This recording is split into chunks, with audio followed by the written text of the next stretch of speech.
నమస్కారం అండి. నా పేరు జి మహేందర్.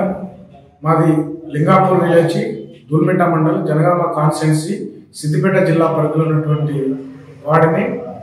నేను స్థానిక సర్పంచ్ ఎలక్షన్స్లలో పోటీ చేయదలుచుకున్నాను.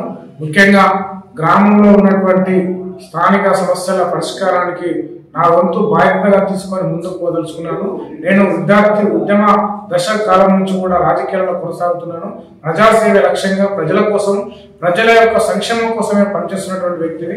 ఇప్పుడు రేపు జరగబోయేటువంటి స్థానిక సంస్థల ఎలక్షన్స్లలో సర్పంచ్ అభ్యర్థిగా మేము ముందుకు వస్తున్నాడు. కాబట్టి మీ యొక్క అమూల్యమైన ఓటు వేసి గెలిపిస్తారని ప్రజలకు విజ్ఞప్తి చేస్తూనే, అట్లాగే రేపు సర్పంచ్ గా నిలబడే గెలిచేటువంటి సూచనప్రాయంగా ప్రజలకు తెలియజేసేది ఏంటంటే, గ్రామంలో ఉన్నటువంటి పేద వర్గాలకు, అట్టడి వర్గాలకు సముచిత స్థానం కల్పించే విధంగా, అట్లాగే రాజకీయంగా కానీ, విద్యాపరంగా కానీ, వైద్యపరంగా కానీ అందరికీ అందుబాటులో ఉండే విధంగా సేవలు కొనసాగిస్తూ అందరికీ కూడా ఉచితంగా విద్య అందే విధంగా విద్యా వ్యవస్థను గ్రామంలో డెవలప్మెంట్ చేస్తూ, అట్లాగే కమ్యూనిటీ హెల్త్ సెంటర్ కోసం కృషిని కొనసాగిస్తూ, మహిళల సామాజిక భద్రత, అట్లాగే వాళ్ళ స్వయం ఉపాధి రుణాల కోసం కూడా ముందు కోసం పాటుపడుతూ, అట్లాగే రైతాంగ సమస్యల మీద వాళ్ళ కృషిని, వాళ్ళ యొక్క సమస్యల పరిష్కారం కోసం కూడా మొదటగా ప్రాధాన్యతనిస్తూనే, అట్లాగే కమ్యూనిటీకి సంబంధించినటువంటి కుల, మత, రాజకీయ పరమైనటువంటి విభేదాలు లేకుండా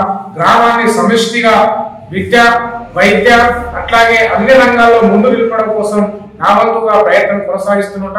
అందరికీ విద్య అందాలన్నది, అందరూ రాజకీయంగా ముందుకు రావాలన్నది, స్వేచ్ఛ సమానత్వంతో రాజకీయం గడవాలి, పల్లెల్లో పచ్చదనం అభివృద్ధి కట్టుబడే విధంగా ఈ 5 సంవత్సరాల పరిపాలన ఆ వైపుగా ఉంటుంది. అట్లాగే గ్రామంలో నెలకొన్నటువంటి 100 డ్రైనేజ్ వ్యవస్థ, అట్లాగే సిసి రోడ్లు, మౌలిక వసతుల కల్పనకు ముందు కృషి చేస్తాను. అట్లాగే లింగాపూర్ రైతులకు సంబంధించినటువంటి ఒక చెక్ డ్యామ్ సమస్య తీవ్రంగా ఉంది. ఆ సమస్యను రైతులు బాధపడి పోవడానికి కానీ, లేకపోతే రహదారికి చాలా ఇబ్బందులు ఎదుర్కొనే పరిస్థితులు ఉన్నాయి. కాబట్టి ఆ సమస్యల పరిష్కారం కోసం కృషి చేస్తానని చెప్పేసి తెలియజేస్తూ ముగిస్తున్నాను.